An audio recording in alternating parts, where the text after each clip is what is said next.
Loafers have been a conversation on this channel for as long as I can remember. Over the last couple of years, I have bought, sold, traded so many pairs of loafers in search of the perfect collection. And honestly, I think I found it. Welcome to my channel. My name is James, and today I want to go over my 3 loafer collection. When it comes to choosing loafers, there are a few different things that I look for when I'm going to purchase. Number one is obviously how they look. For me, how they look is going to be more important than the quality and all of that stuff. If the quality itself is good, but the aesthetic is great, then I'm gonna go with those pair over something with like an amazing quality with like an okay aesthetic. Number 2, I really want versatility. And for me, versatility is by far the most important thing. Is I wanna be able to wear these 3 pairs in almost every situation. I wanna be able to wear them with a pair of shorts. I wanna be able to wear them with a tux. And I think that is the most important thing. I used to get so granular with clothing that I'd be like, oh, these are my summer loafers. These are my winter loafers. These are my formal loafers. These are my casual loafers. Like, I don't need that anymore, and I don't have the desire to do that. I just want to have things that are good, that are well made, and that are going to fit a number of different versions. And number 3, I really want those traditional signs of quality. And by saying that is I really want like a recraftable shoe. So I either want it to be a Blake stitch, a Goodyear welt, or a Norwegian welt, something that I can take to a cobbler and I can have repaired, or I can send back to the manufacturer and they can repair it for me. So number 1 is going to be my Our Legacy loafer. And this is probably going to be the most fashionable of the loafers that I have.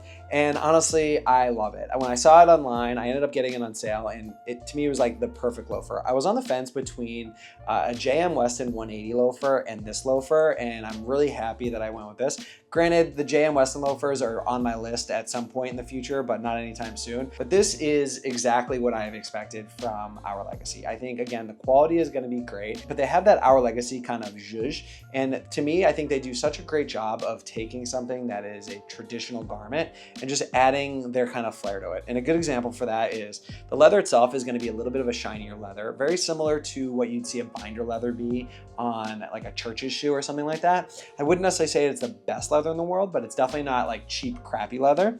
But you'll see the shoe itself is like a patent-ish leather or like a shiny leather with a big chunky sole. The sole itself is a Vibram sole, like I said, with a 365-degree welt, but it is chunky to the point where it feels like substantial, but not where it's like comedic. I ended up going with a 40 on these. I tend to be between a 40 and a 41 when it comes to shoes. And the reason why I went with a 40 is because I wanted something that was a little bit more snug, because of the toe box on this is a little bit of a wider toe box. They actually have a double stitched apron with a split toe, which I think adds such a great element to the shoe as well. And then my all-time favorite thing about this is going to be the penny loafer aspect of it. So it's got the traditional like area where you could stick your penny and it has that kind of cutout, but it has this like really amazing apron on there, which I think adds such a flair that you get from an Our Legacy piece. Like I said, I love the fact that Our Legacy does like their own kind of shtick on a lot of stuff, and I just think it adds such a cool element that allows you to wear it again in so many different options. This is a thing that I can wear with a pair of Patagonia baggies, and it's gonna look really fun in like some white socks. And then I can also wear it with a nice pair of jeans, and it's gonna look good with like my full count, like baggier jeans. But then it looks great with like a nice traditional like suit or something along those lines. The one thing that I will say is the break-in period is a bitch. So just be aware that it is going to take a little while to break in. And once everything breaks in and looks good, you're gonna be in love with them. And I am so happy that I have them as part of my collection. Number 2, my Paraboot for Arpenteur. I believe these are called the Paraboot Arpenteur Mirage Mocks. And if you've been following my channel, I have the Paraboot Mirage. They are a derby. And so when these came out, I had to get them. And I really like it because I think it complements my Our Legacy shoe so well. Obviously it is brown, so the top itself is going to be a brown calfskin with a pebbled leather up top, and it is so soft, it is so supple. I love the fact that it's like rolling already. Again, these are a little bit on the chunkier side, but they're not quite as fashion forward as the Our Legacy ones are, and they are awesome. Personal advice, if you are gonna get them, I do recommend going down a half size. I have the Mirages in a 7, I ended up getting these in a 6.5 UK, and they fit me great. Cool thing about these that makes these kind of obviously different than the Our Legacy ones is the fact that they are a Norwegian welt. They are still a rubber bottom, so they're going to be that comfort factor that's really important. But the Norwegian welt is just so cool. It's obviously much more water resistant, and I think it adds a real element that is a nose no. So if you're familiar with like construction of shoes, or if you're familiar with Paraboot, it's kind of like you make eye contact, and that's kind of the thing.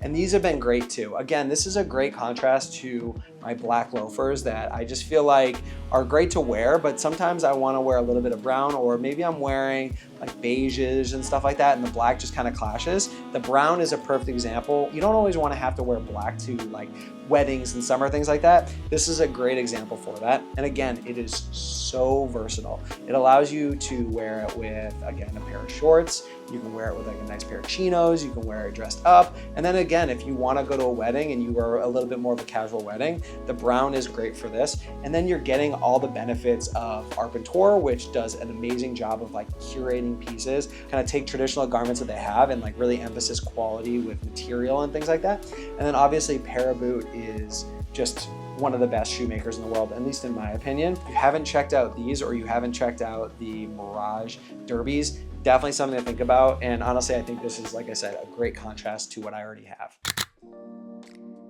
And number 3, this is going to be something that is so different than the other pieces. The other two, I would say, are more traditional, kind of chunky, kind of leaning a little bit more fashion.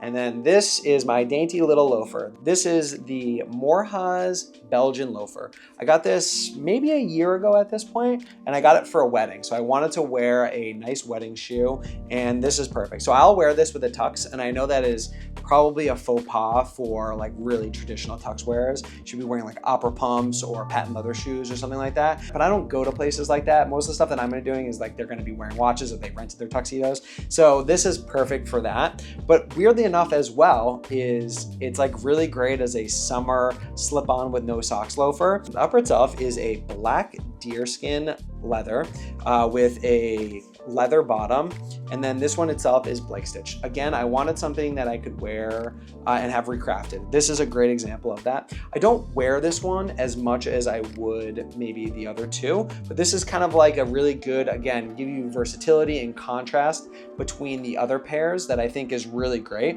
And honestly, they're just crazy comfortable.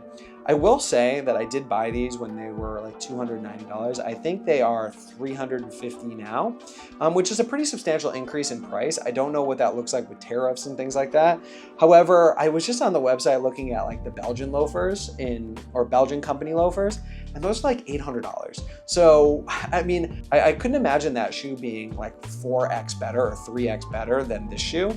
So take that with a grain of salt, but honestly, these Morjas loafers have been a really great addition to that. They're not getting as much wear as I would the other ones, just because I feel like these have more versatility in myself. But I love the fact that I have these to kind of contrast all three of those pairs. I feel like those three are like the best versions of what they can be for my personal style, my versatility, and my aesthetic. But I hope you guys liked the video. Sorry I rambled and my voice is a little off because I am super sick, but we'll chat soon. Later. Bye.